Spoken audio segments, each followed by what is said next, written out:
നമസ്തേ. ചെങ്ങന്നൂർ മഹാദേവ ക്ഷേത്രത്തിൽ ഭക്തജനങ്ങളെ കേവലം കാഴ്ചക്കാരാക്കി ആചാര ലംഘനം. ആണ്ടുപിറപ്പിൽ ആദ്യം നടക്കുന്ന തൃപ്പൂത്താറാട്ടിന്റെ ചിലവ് സത്യത്തിൽ ആരാണ് വഹിക്കേണ്ടത് എന്നറിയാമോ? നൂറ്റാണ്ടുകളായി ചെങ്ങന്നൂർ അമ്മയുടെ ഈ ചടങ്ങ് നടത്തുവാനായുള്ള ചിലവ് മൺട്രോ സായിപ്പ് ബാങ്കിൽ നിക്ഷേപിച്ചിട്ടുള്ള തുകയുടെ ഒരു ഭാഗം എടുത്തുകൊണ്ടായിരുന്നു നടന്നത്. പിന്നീട് തിരുവിതാംകൂർ ദേവസ്വം ബോർഡ് നിലവിൽ വരികയും ആ സമയം മുതലാണ് ക്ഷേത്രത്തിന്റെ കഷ്ടകാലം ആരംഭിച്ചത് എന്ന് പറയാതെ വയ്യ. ആ സമയം ബോർഡിന്റെ പങ്കാളിത്തം കൂടി ഇതിലേക്ക് നൽകുന്ന രീതിയിലേക്ക് അത് മാറുകയാണ് ചെയ്തത്. ഇക്കഴിഞ്ഞ ദിവസം നടന്ന തൃപ്പൂത്താറാട്ട് ദേവസ്വം ബോർഡ് വഴിപാടുകാരെ കൊണ്ടാണ് നടത്തിയത്. അത് ആചാരപ്രകാരം തെറ്റ് തന്നെയാണ്.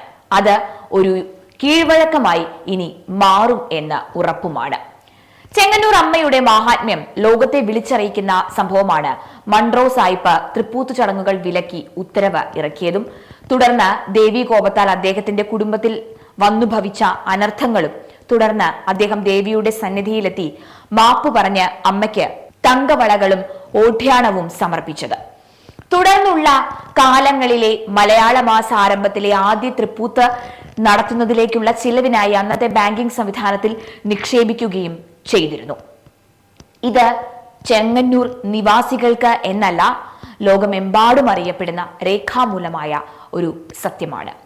എന്നാൽ ഇപ്പോൾ ദേവസ്വം അധികാരികൾ ഉപദേശക സമിതിയെ പോലും അറിയിക്കാതെ ഇത് വഴിപാടുകാരെ കൊണ്ട് നടത്തിപ്പിച്ചിരിക്കുന്നു. ഈ കഴിഞ്ഞ വർഷവും ഇങ്ങനെ നടന്നു. അന്ന് നമ്മൾ വിലക്കി താക്കീത് കൊടുത്ത് അവിടെ ഒറ്റപ്പെടുകയാണ് ചെയ്തത്. ശബരിമലയിലെ സ്ത്രീ പ്രവേശനം മാത്രമല്ല, ഇതും നഗ്നമായ ആചാര ലംഘനമാണ്. ഇത് എതിർക്കപ്പെടേണ്ടത് തന്നെയാണ്. ക്ഷേത്രത്തിലെ ഉത്സവാധികാര്യങ്ങളും ആട്ടവിശേഷങ്ങളും എല്ലാം നടത്തുന്നതിന് തദ്ദേശവാസികളുടെ പങ്ക് ഉറപ്പുവരുത്താനാണ് ഉപദേശക സമിതിയെ തിരഞ്ഞെടുത്തിട്ടുള്ളത്. ഈ കാര്യം 250 രൂപ വിലയുള്ള മുദ്രപത്രത്തിൽ എഴുതി ദേവസ്വം ബോർഡ് അംഗീകാരം നൽകിയിട്ടുമുണ്ട്. ബഹുമാനപ്പെട്ട ഹൈക്കോടതിയുടെ അപ്രൂവൽ നേടിയ അംഗങ്ങളാണ് ഉപദേശക സമിതിയിലുള്ളത്. അതായത് ക്ഷേത്ര ആചാരങ്ങൾ സംരക്ഷിച്ചുകൊണ്ട് ഉത്സവാദി വിശേഷങ്ങൾ നടത്തുന്നതിന് ഭഗവാന്റെ ഇച്ഛയാൽ നിയോഗിക്കപ്പെടുന്ന അംഗങ്ങളാണ് അവരെല്ലാവരും. അവരുടെ അനുവാദമില്ലാതെ നടത്തുന്ന ദേവസ്വം ബോർഡിന്റെ ഈ നടപടി കോടതി ഉത്തരവിന്റെ ലംഘനമാണ്, കോടതി അലക്ഷ്യമാണ്. ദേവിയുടെ എഴുന്നള്ളത്തിന് ചമയവിളക്ക് എടുത്തുകൊണ്ട് കുറച്ചു പേർ വന്നത് കുറച്ചധികം പേർ ശ്രദ്ധിച്ചിരിക്കും.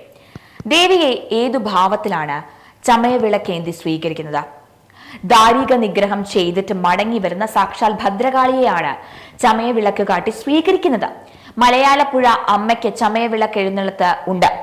ധ്വജപ്രതിഷ്ഠ വേതാളി അല്ലെങ്കിൽ സിംഹം അങ്ങനെയുള്ള ദേവീ ഭാവത്തിലാവാം. ഇവിടെ കൊടിമരത്തിന് മുകളിൽ സാക്ഷാൽ നന്ദികേശനാണുള്ളത്.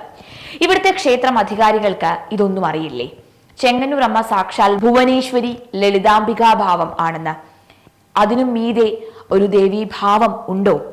ഇതവർക്കറിയില്ല എങ്കിൽ ബഹുമാനപ്പെട്ട തന്ത്രിമഠത്തിൽ ചോദിച്ച് മനസ്സിലാക്കുക തന്നെ വേണം. നമ്മൾ ഭക്തജനങ്ങൾ ചെയ്യേണ്ട കാര്യങ്ങൾ ഒട്ടേറെയുണ്ട്. ക്ഷേത്രത്തിലെ ആചാരങ്ങൾ ദേവസ്വം ബോർഡ് സ്വന്തം സ്റ്റൈലിൽ മാറ്റിമറിക്കുന്ന ഓരോ കാര്യവും ചോദ്യം ചെയ്യേണ്ടത് തന്നെയാണ്, ചോദ്യം ചെയ്യുക തന്നെ വേണം. ഒരു നിശ്ചിത കാലയളവിലേക്ക് ഇവിടെ ജോലിക്ക് വരുന്നവരല്ല ഇവിടുത്തെ കാര്യങ്ങൾ തീരുമാനിക്കേണ്ടത്. നമ്മൾ ഇക്കാര്യങ്ങളിലെല്ലാം ഇടപെടേണ്ടത് തന്നെയാണ്. ഇടപെടുന്നവരുടെ ശബ്ദം ഒരിക്കലും ഒറ്റപ്പെട്ടു പോകരുത്. ഇനിയും ഇത് ആവർത്തിക്കപ്പെടരുത്. ചടങ്ങുകളുടെ ചിലവ് തുക കാലാനുസൃതമായ മാറ്റമാവാം. അത് നാട്ടിലെ ഭക്തരുടെയും ആചാര്യന്മാരുടെയും ഒക്കെ അനുവാദം വാങ്ങി ചെയ്യാവുന്നതാണ്. ദേവസ്വം ബോർഡുകാർ ചെയ്ത ഈ തെറ്റിന് കാലം തന്നെ കണക്ക് ചോദിക്കട്ടെ എന്ന് പറഞ്ഞ് നിർത്തുന്നു.